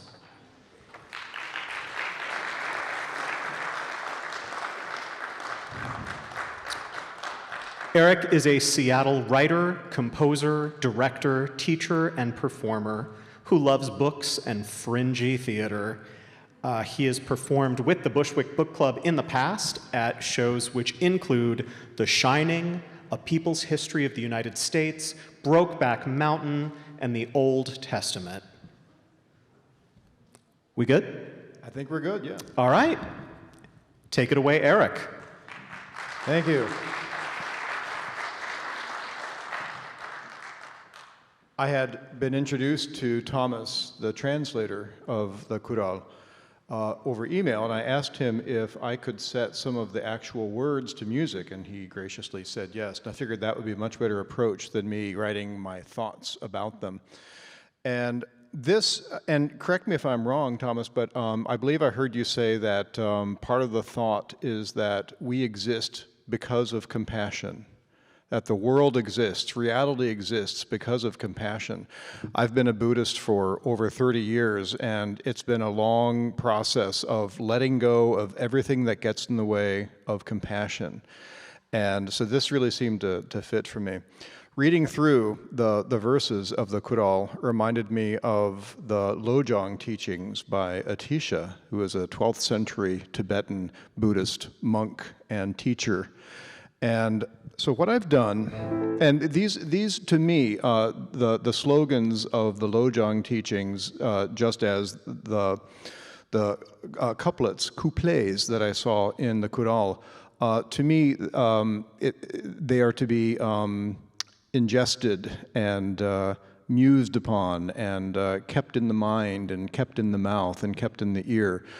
Not as a strict set of these are commandments, but these are things to think about, to marinate in.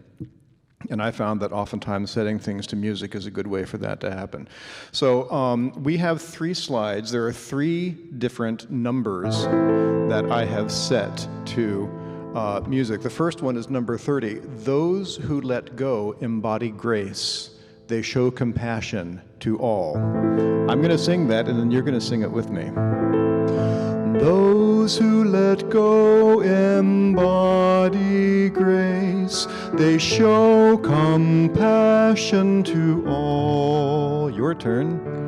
Those who let go embody grace. They show compassion to all.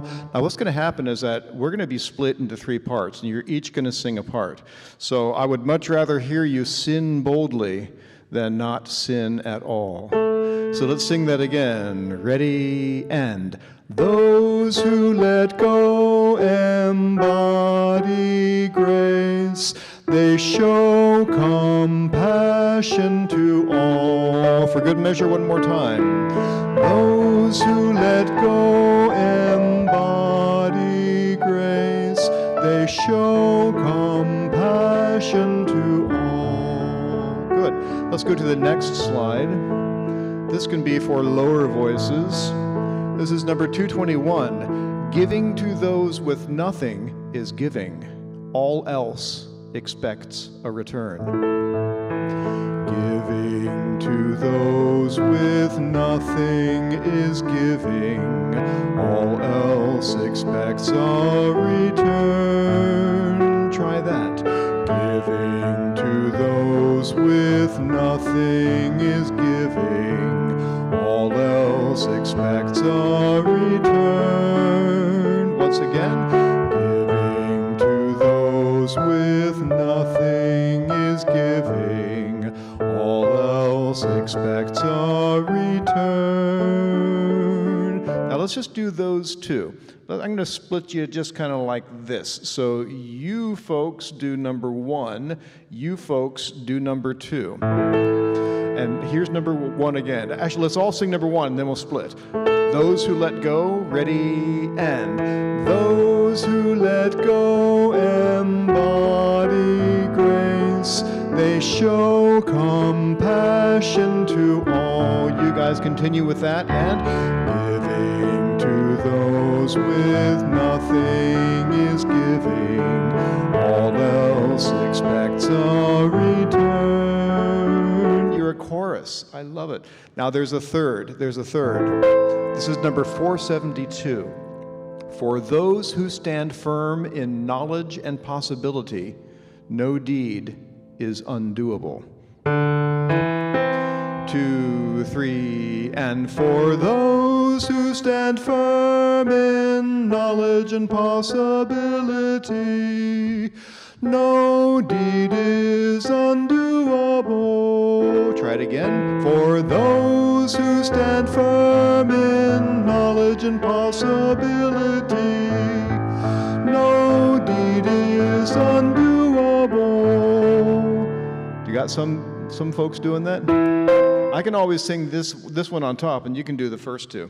Should I do that? Let's do that. Okay. So let's do the first. The next slide has all 3. So choose which one you want to do. Just whatever you want. I don't care if it's this side or that side. Anyone do you want. Let's start with the giving to those with nothing, and then we'll put it all together. This is the giving to those, 2, 3, and giving to those with nothing is giving. All else expects a return. Now let's all sing, those who let go, ready, and those who let go embody grace. They show compassion to all. You're on your own now.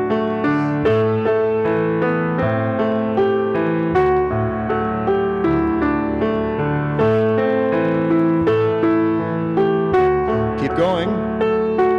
For those who stand firm in knowledge and possibility, no deed is undoable. For those who knowledge and possibility. No deed is undoable. One more time. For those who stand firm in knowledge and possibility. No deed is undoable. That was wonderful. Thanks, folks.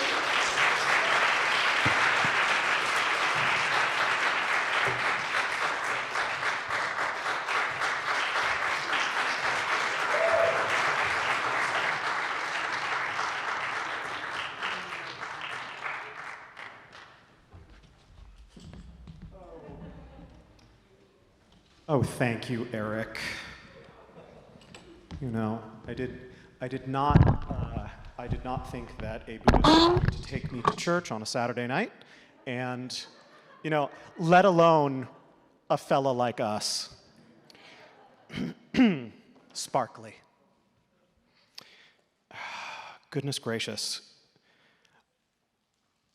I'm kind of speechless after those two performances back to back. I'm glad that Nottingham and Wicks is going to take us out this evening, because I'm blissed and flying, and I'm ready to hear one more gorgeous piece of music.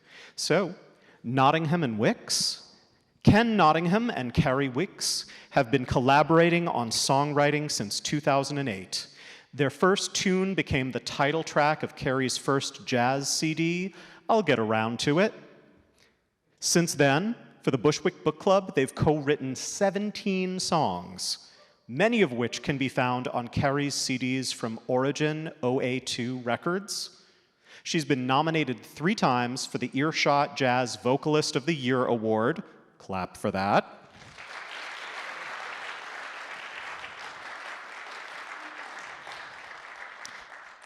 Ken Nottingham plays bass for Sam Russell and the Harbor Rats, the Cup Holders, and the Foghorns. His own band, Creeping Time, is currently recording a new album, and you can hear Ken play in Sam Russell and the Harbor Rats every second Friday at the Pink Door. Is Shanghai Pearl still curating the Pink Door performances? Shanghai Pearl, is she still? I don't know. Okay, never mind. If you ever get a chance to see Shanghai Pearl, she's a burlesquer and an MC, go see her. And go see Nottingham and Wicks.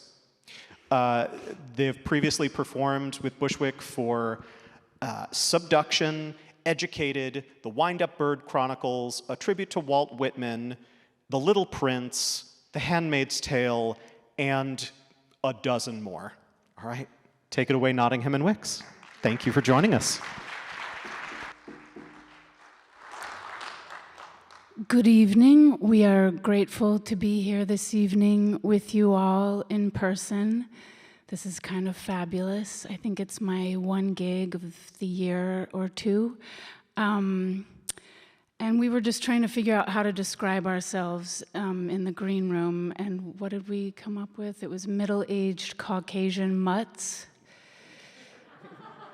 And I'm wearing a dress that I got from a thrift store in Vermont when I visited my mom there recently, and smart wool leggings. And Ken's wearing jeans and a sort of Oxford, it's kind of sloppy, and a gray cap or a stocking beanie, something. Reading this book, The Kural, that was translated by Thomas Pruiksma, for me, it was like a reminder on how to be a better human in general, and especially when speaking. I have trouble saying things, lacking tact sometimes with friends over the years, and so some of the couplets on sweet words and sweet speech, as in the Buddhist right speech, those were the ones that I was focusing on. And one of my favorites was, Humility and sweet speech adorn one in beauty, all else does not.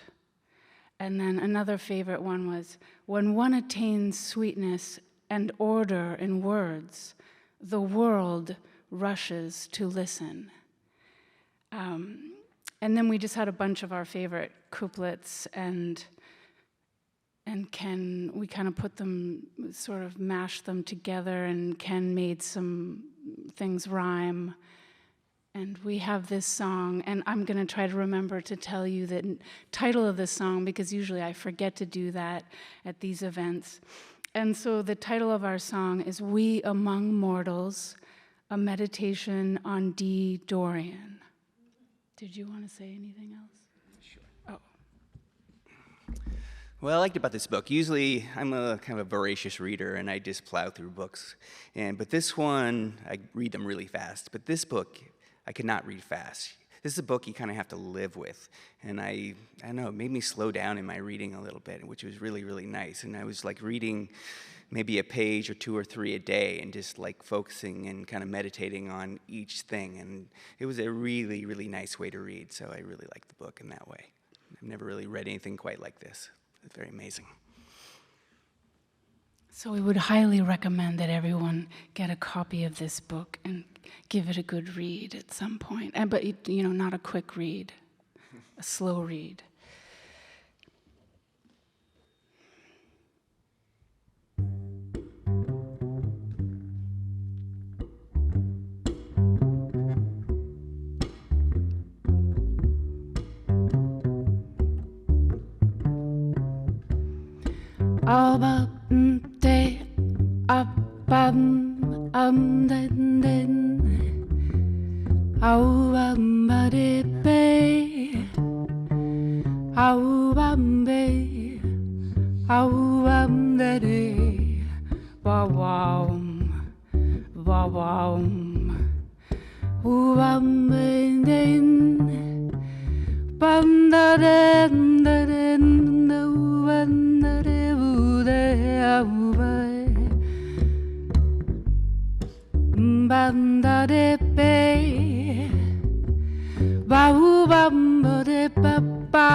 We among mortals who have nothing to hold on to, grasping for the phosphorite and conjuring with all our might a smile that lets us dance within the light, a smile that lets us dance within the light.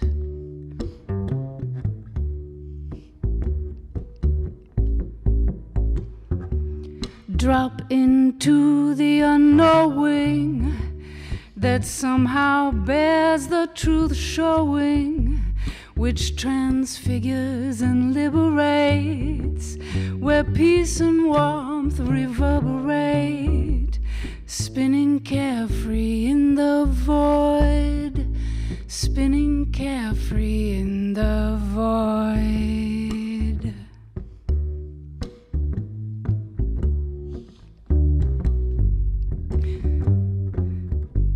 To make conscious the shadow, we embody the everlasting grace.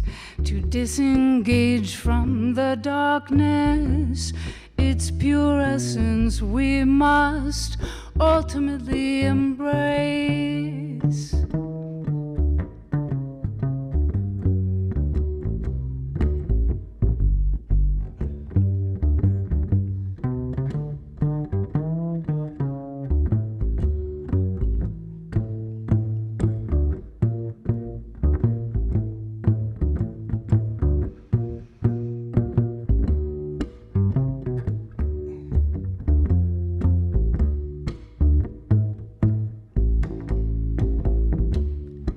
whispering soft, sweet words over the most perfect chords.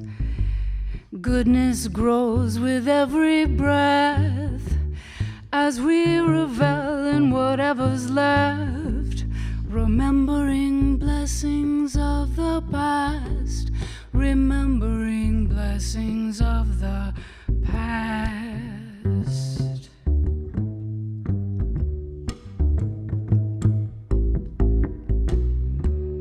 By caring, we build empathy, and in our fears find sympathy, setting free the beauty of humility, growing love, for a smile that lets us dance, for a smile that lets us dance. Oh, ba babe, ba babe, oh, ba babe, babe, day, oh, ba den den ba, oh, ben den den day, up, up, up, up, up, up, up, den day, bo ba de da de, ba ba de da de, up, ba de ba de, up. Up, up.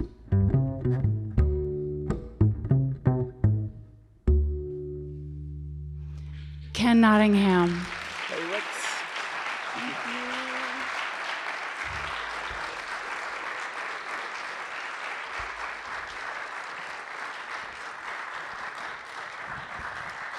Thank you, Nottingham and Wicks. Always a pleasure. I've been in a lot of Bushwick Book Club shows, and this may be the best one I've ever been in. This show is just fantastic. So once again, on behalf of the entire Bushwick Book Club, we would like to thank Front of House Sound by Dave Campbell, Live Stream Tech, Evan Mosher and Stefan Anundsen. We really worked out the audiovisual team tonight. Keep clapping for them. They make this happen. Poster design by Michael Wallenfels. Bushwick production team of Jeff Larson, Melissa Montalto, Alyssa Newhall, Michael Wallenfels, and Wes Waddell. And our town hall friends, program director Shin Yi Pai, Adele Clifton, the house manager, and the team of Claire, Dylan, James, Callie, and Sean. Sean, thank you for everything backstage. Please join us in January 8th, for original music inspired by Michelle Zauner's Crying in H Mart, live and live streaming concurrently from right here. On that note, I am your host, Evan J. Peterson. Please get home safely. And is the guru still in the house? No? Can anyone tell me how to say goodnight in Tamil? What was that? Vanakkam? Vanakkam. Vanakkam. Good night and vanakkam.